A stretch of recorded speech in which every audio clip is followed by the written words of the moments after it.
Hello everyone, now again welcome to video lecture class. Today I am going to talk about the topic that is Organization and Regulation of PSTE, Pre-Service Teacher Education। अर्थात मैं आज आपसे बात करने जा रहा हूँ सेवा पूर्व अध्यापक शिक्षा या शिक्षक शिक्षा के संगठन और उसके नियम के बारे में।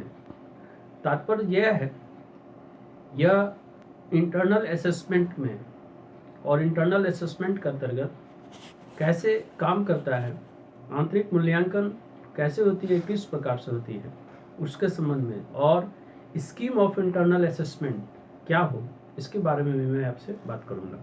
The particular topic related to MEd semester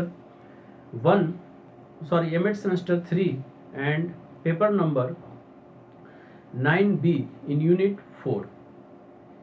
यह टॉपिक एमएड सेमेस्टर 3 के अंतर्गत स्पेशल पेपर 9B में यूनिट 4 में है। इंटरनल असेसमेंट अर्थात प्री सर्विस टीचर एजुकेशन की जो प्रक्रिया है, प्रणाली है, वह एनसीटी के अनुरूप चलती है और 2014 रेगुलेशन के अनुसार 2 वर्षीय पाठ्यक्रम में अलग अलग तरह के बदलाव कुछ किए गए हैं, जो कि 1 वर्ष में जो चीज़ें थी उसको 2 वर्ष में जब आए उसको कुछ बदलाव भी किए गए। छोटा सा मैं जैसे एग्जांपल बता दूं, पेपर की संख्या बढ़ गई, यानी थ्योरी पेपर की संख्या बढ़ गई, आंतरिक जो मूल्यांकन का आधार था उसकी भी वृद्धि हो गई, साथ ही साथ उसमें ईटीसी को जोड़ा गया जो कि कुछ तरह से आंतरिक मूल्यांकन के अंतर्गत आते हैं। थ्योरी पेपर के साथ मेथोडोलॉजी जो कि सिंगल पेपर किया गया।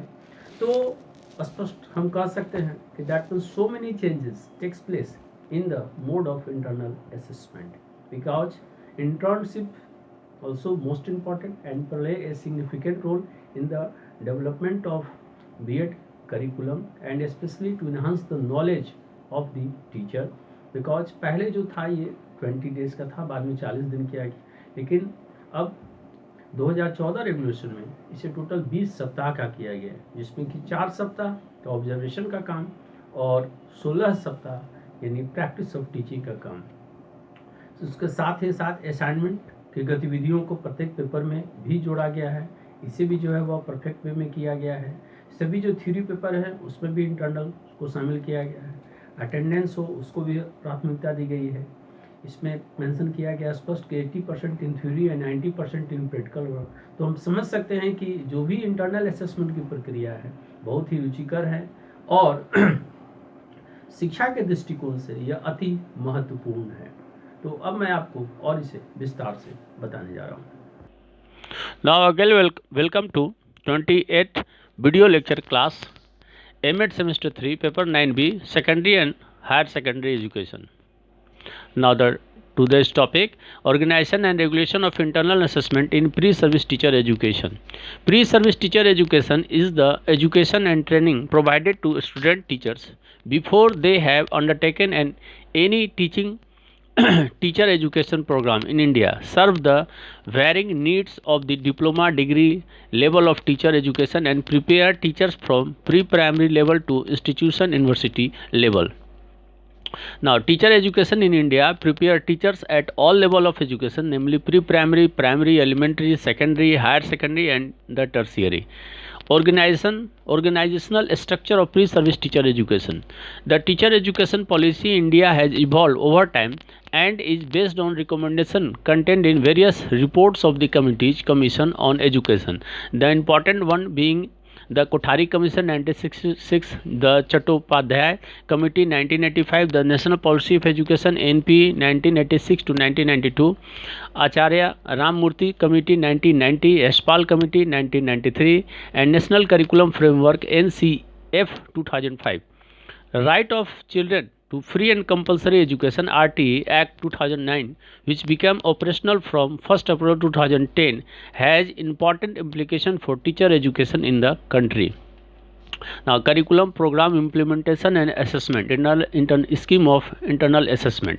Curriculum. The curriculum shall constitute the 3 broad components: theory courses supplemented with practical contents, practicum, that is self-learning development, and number C, school internship, that is engagement with children in preschool.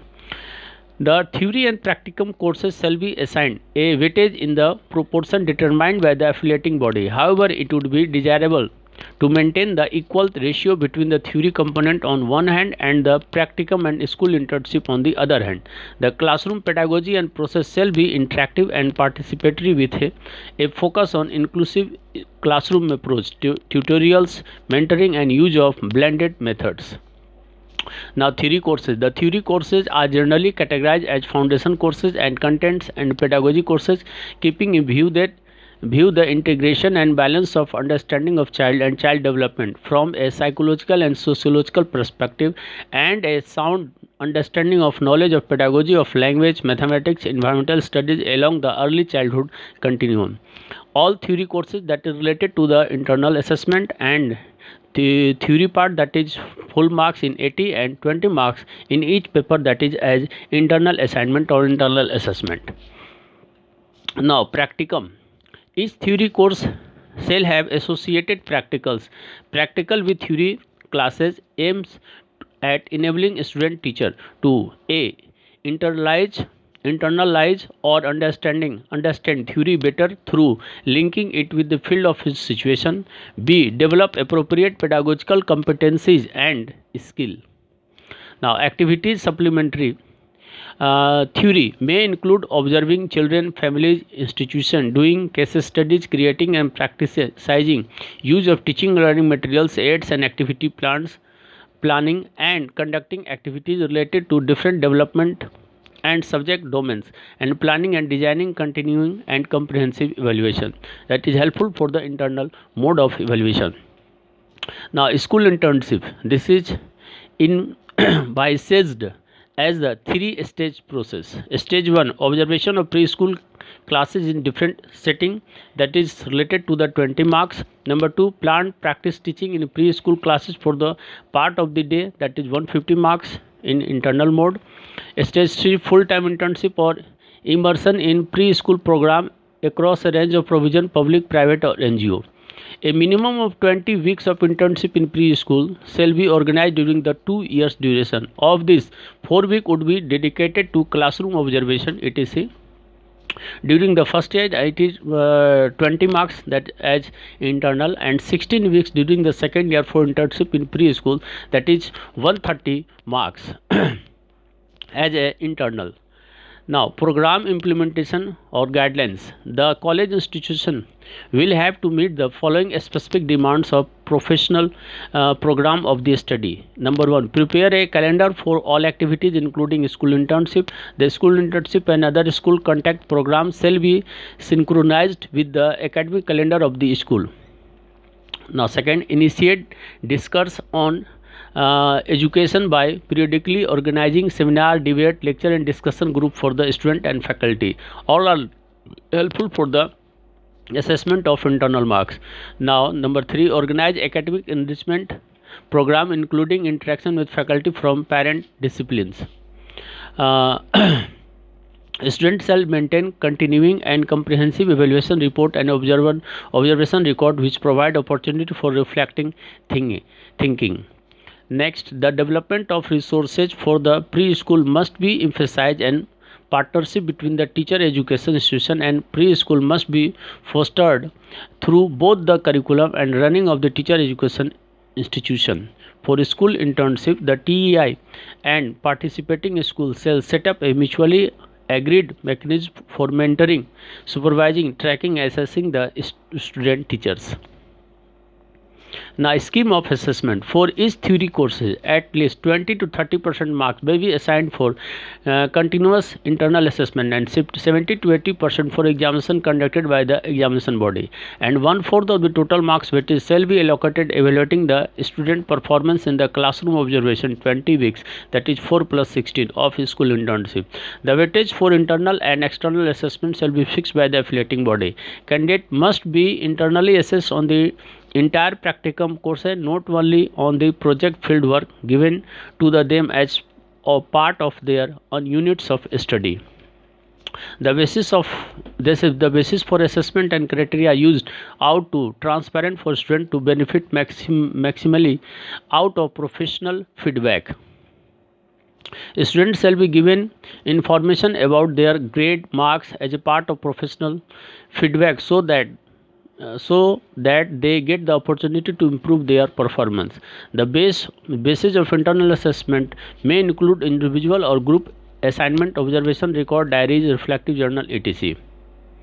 That all are helpful for the scheme, helpful for the mode of internal assessment, and it is the scheme of internal assessment in pre-service teacher education program. Now अब मैं इन सभी चीज़ों को थोड़ा हिंदी में स्पष्ट कर दूं। सेवा पूर्व शिक्षक शिक्षा में आंतरिक मूल्यांकन का संगठन और बी नियमन। पूर्व सेवा शिक्षक शिक्षा छात्र शिक्षकों को शिक्षक शिक्षा के डिप्लोमा डिग्री स्तर की बदलती ज़रूरतों और शिक्षकों को तैयार करना, प्राथमिक स्तर पर संस्थान विश्वविद्यालय स्तर पर प्रदान की जाने वाली शिक्षा और प्रशिक्षण है। इससे पहले वे भारत में किसी भी शिक्षक शिक्षा कार्यक्रम का संचालन करते हैं। भारतीय समकालीन के संदर्भ में शिक्षक शिक्षा कार्यक्रम शिक्षा प्रणाली अलग अलग क्षेत्रों जैसे विषय से संबंधित शैक्षणिक सिद्धांत और व्यवहारिक घटकों, सामुदायिक कार्य, अभ्यास, शिक्षण, इंटर्नशिप आदि किया जा रहा है। भारत में अध्यापक शिक्षा सभी स्तरों पर शिक्षा अर्थात पूर्व प्राथमिक, माध्यमिक, उच्च माध्यमिक और तृतीयक शिक्षकों को भी प्रस्तुत करती रही है। संगठनात्मक संरचना और पूर्व सेवा शिक्षा का प्रशासन। भारत में शिक्षक शिक्षा नीति समय के साथ साथ विकसित हुई है। यह शिक्षा समितियों, आयोगों की विभिन्न रिपोर्टों में निहित सिफारिशें जैसे कि कोठारी आयोग 1966, चट्टोपाध्याय समिति 1985, राष्ट्रीय शिक्षा नीति NP 1986, 1992, आचार्य राममूर्ति समिति 1990, यशपाल समिति 1993 और नेशनल करिकुलम फ्रेमवर्क 2005 पर आधारित है। देश में बच्चों का मुफ्त अनिवार्य शिक्षा का अधिकार RT अधिनियम 2009 जो 1 अप्रैल 2010 से शिक्षक शिक्षा के लिए महत्वपूर्ण निर्धारक बन गया है। पाठ्यक्रम, कार्यक्रम, कार्यान्वयन और मूल्यांकन। पाठ्यक्रम के 3 व्यापक घटक होते हैं। A सिद्धांत, B प्रैक्टिकम अर्थात स्वयं सीखना विकास तथा C स्कूल इंटर्नशिप यानी पूर्व स्कूल बच्चों के साथ जुड़ाव। सिद्धांत पाठ्यक्रम आमतौर पर यानी सामान्यतः फाउंडेशन पाठ्यक्रम और सामग्री और शिक्षा शास्त्र पाठ्यक्रम के रूप में वर्गीकृत किया गया है, जो कि मनोवैज्ञानिक और समाजशास्त्रीय दृष्टिकोण से बच्चे और बाल विकास की समझ, एकीकरण और संतुलन जानकारी को ध्यान रखने के लिए किया जाता है। बचपन की निरंतरता के साथ भाषा, गणित और पर्यावरण अध्ययन संबंधी जानकारी दी जाती है और इनका असेसमेंट मूल्यांकन किया जाता है। नाउ प्रैक्टिकम, प्रत्येक सिद्धांत पाठ्यक्रम में संबंध प्रैक्टिकल होते हैं या होंगे। सिद्धांत कक्षाओं के साथ अभ्यास छात्र शिक्षकों को सक्षम करने का लक्ष्य रखते हैं। क्षेत्र की स्थिति के साथ इसे जोड़ने के माध्यम से सिद्धांत को बेहतर या आंतरिक बनाना और B उपयुक्त शैक्षणिक योग्यता और कौशल विकसित कराना। सिद्धांत के पूरक गतिविधियों में बच्चों, परिवारों, संस्थानों का अवलोकन शामिल हो सकता है। केस स्टडी करना, शिक्षण सामग्री, सहायता गतिविधि योजनाओं का उपयोग करना और उसे बनाना। स्कूल इंटर्नशिप यह आंतरिक मूल्यांकन का महत्वपूर्ण पार्ट है। यह 3 चरणों की प्रक्रिया को प्रकटित किया है। चरण 1 विभिन्न सेटिंग में पूर्व स्कूली कक्षाओं का अवलोकन। चरण 2 दिन के हिस्सों के लिए पूर्व स्कूली कक्षाओं में नियोजित अभ्यास शिक्षण। 3 पूरे समय के इंटर्नशिप या प्रावधानों के एक सीमा के बाद पूर्व स्कूली कार्यक्रम में सार्वजनिक, निजी या गैर सरकारी संगठन के तहत कार्यक्रम संचालन करना। पूर्व विद्यालयों में न्यूनतम 20 सप्ताह की इंटर्नशिप 2 वर्ष की अवधि के दौरान आयोजित की जाएगी, जिसमें 4 सप्ताह प्रथम वर्ष के दौरान कक्षा अवलोकन आदि और 16 सप्ताह पूर्व विद्यालय में इंटर्नशिप के लिए यानी पढ़ाने का कार्यक्रम, पाठ्य अभ्यास का कार्यक्रम होगा। कार्यक्रम कार्यान्वयन, कॉलेज संस्थान को अध्ययन के लिए पेशेवर कार्यक्रम के निम्नलिखित विशिष्ट मांगों को पूरा करने के लिए ध्यान रखना होगा। नंबर 1 जो कि इसके गाइडलाइंस हैं या रूल्स रेगुलेशन है। नंबर 1 स्कूल इंटर्नशिप सहित सभी गतिविधियों के लिए एक शैक्षणिक कैलेंडर तैयार होगा और इसके आधार पर इसका मूल्यांकन किया जाएगा। छात्रों और संख्याओं के लिए समय समय पर संगोष्ठी, वाद विवाद, व्याख्यान, चर्चा समूह आयोजन करके शिक्षा का प्रवचन किया जाएगा। नंबर 3 मूल विषयों से संकाय के साथ बातचीत सहित शैक्षिक संवर्धन कार्यक्रम आयोजित करना। संकाय सदस्यों को अकादमिक गतिविधियों में भाग लेने और अनुसंधान को आगे बढ़ाने के लिए प्रोत्साहित करना। विशेष रूप से प्राथमिक विद्यालयों एवं जो पूर्व स्कूली हैं या विश्वविद्यालय और स्कूल में अनुसंधान, शिक्षक संकाय के संबंधित कार्यक्रमों में और उसके प्रावधान, छुट्टियों इत्यादि के प्रावधान किए जा सकते हैं। छात्रों को चिंतनशील सोच, महत्वपूर्ण प्रश्न कौशल विकसित करने में मदद करने के लिए कक्षा में सहभागी शिक्षण दृष्टिकोण को भी अपनाना। साथ ही साथ छात्र निरंतर और व्यापक मूल्यांकन रिपोर्ट और अवलोकन रिकॉर्ड बनाए जो कि आंतरिक मूल्यांकन में मदद करते हैं। पूर्व स्कूली के लिए संसाधनों के विकास पर जोर दिया जाना चाहिए। शिक्षक शिक्षा संस्थान और पूर्व स्कूलों के बीच साझेदारी को पाठ्यक्रम और शिक्षक शिक्षा संस्थान चलाने वालों के माध्यम से बढ़ावा देना चाहिए। छात्रों और शिक्षकों की शिकायतों के लिए समाधान और उसके निवारण के लिए संस्थान में तंत्र व्यवस्थित होने चाहिए। स्कूल इंटर्नशिप के लिए टीआई और भाग लेने वाले स्कूल छात्रों को सलाह, पर्यवेक्षक, ट्रैकिंग और आकलन करने के लिए पारस्परिक रूप से संबद्ध तंत्र स्थापित किए जाने चाहिए और उसका नियम बनाना चाहिए। मूल्यांकन प्रत्येक सिद्धांत पाठ्यक्रम के लिए कम से कम 20% से 30% तक आंतरिक मूल्यांकन के लिए और परीक्षा जो कि बाहरी के द्वारा यानी विश्वविद्यालय के द्वारा आयोजित की जाएगी वह 70 और 80% मार्क्स के लिए उसका परीक्षा होगा। कक्षा के अवलोकन में छात्रों के प्रदर्शन और स्कूल इंटर्नशिप 20 सप्ताह जिसमें 4 सप्ताह का अवलोकन और 16 सप्ताह का पाठ्य अभ्यास का कार्यक्रम संचालित किया जाएगा। आंतरिक और बाहरी मूल्यांकन के लिए भार संबंध के हिसाब से तय किया जाएगा। विद्यार्थियों को आंतरिक रूप से पूरे पाठ्याभ्यास का मूल्यांकन किया जाएगा जिसमें आंतरिक के जो हिस्से होंगे उसके अनुसार किया जाएगा और जो बाह्य मूल्यांकन होगा विश्वविद्यालय के द्वारा आयोजित किया जाएगा। लेकिन निश्चित ही इसमें प्रोजेक्ट, फील्ड वर्क, अटेंडेंस इत्यादि सभी को सम्मिलित किया जाएगा। मूल्यांकन और मापदंड के लिए आधार का उपयोग छात्रों के लिए पेशेवर प्रतिक्रिया से अधिकतम लाभ के लिए पारदर्शी होना चाहिए।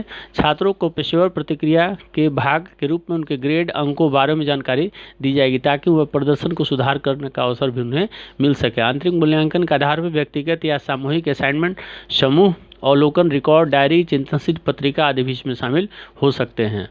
अतः इस प्रकार से मैंने इस जो टॉपिक था इसको मैंने संपन्न किया और इसके गाइडलाइंस और उसके आंतरिक जो स्कीम और इंटरनल असेसमेंट था उसको मैंने चर्चा की।